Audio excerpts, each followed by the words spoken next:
Waiting very patiently and quietly in the background has been Leonard Ted. Leonard is, I mentioned earlier, an infrastructure advisor, senior infrastructure advisor at DFID. He's managing a approximately $100 million program on WASH results for DFID, and it's got a very large results-based financing component. So we've covered a lot of ground this afternoon, and it's been helpful. We did a lot of consultation ahead of a UK results-based finance program. But by the way, the UK sort of terminology is payment by results is the catch-all for all of it. We have a number of programs which are government-facing. We, as a bilateral agency, frequently work directly with governments, government to government, and often local governments, and where the financing, results-oriented financing is linked to government delivery, then we term that results-based aid. Results-based finance being with third-party, and then development impact bonds, and we have that in a public paper, which a number of you will have seen, and if you haven't, I'd point you towards. So this being results-based finance, where there's a case for third-party support for delivery, is one which we've taken forward under a DFID program, the WASH results program, and we followed a lot of the content of what we've talked today. At heart, as David has alluded to, much of this is not ideological in terms of having sort of fixed views.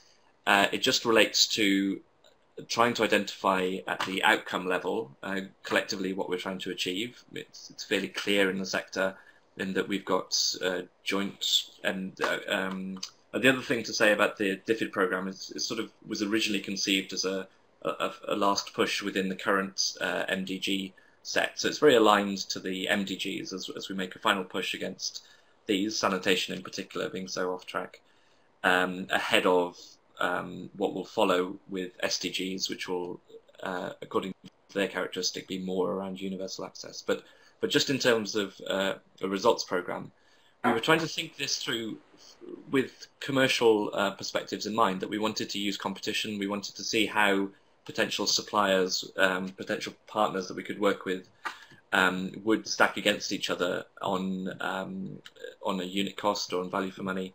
But also how strong their proposals in terms of the approach to sustainability were. And some of Robert's sort of criticisms around it being lack of trust or innovation stifling.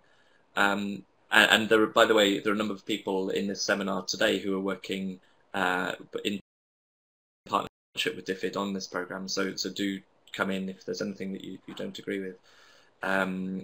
Is that on DFID side, we've not been at all prescriptive on process. The other significant departure from this program and results-based finance as compared to conventional is that if you have a theory of change and what you're trying to achieve water and sanitation outputs, but really what you're trying to achieve is outcomes and changed behaviour and sustained use and households moving sustainably above a service threshold, is that the programme defined that as what it's setting out to achieve, but was really neutral on how to achieve that. We had proposals that were working in the policy space, proposals that were working in the direct do it on behalf space, a lot on community-led total sanitation, various CLTS plus in different ways, sanitation marketing, supplies. So we had all sorts of proposals, and we scored on commercial and on technical grounds, and finally concluded with 3. So actually, a lot of this is good commercial practice. We have found in the delivery of the program that it's borne a significant results management requirement on partners, and that's but also that at the end of the day, it's use of resource, which in this case comes from tax, but foundation funds comes from private sources, and that needs to be on the basis of what will be achieved with that. And if you look in the private sector, a package delivery company, for example, a logistics company, will be able to provide a data point at very many places very efficiently associated with the delivery of that service. And while the cost of developing systems that are able to report on whether households sustain a level of improved sanitation has been burdensome to establish, time-consuming and resource-intensive, as well as the verification of it resource-intensive. I think this step change in results management is significant and gives stronger confidence that we have achieved what we set out to achieve.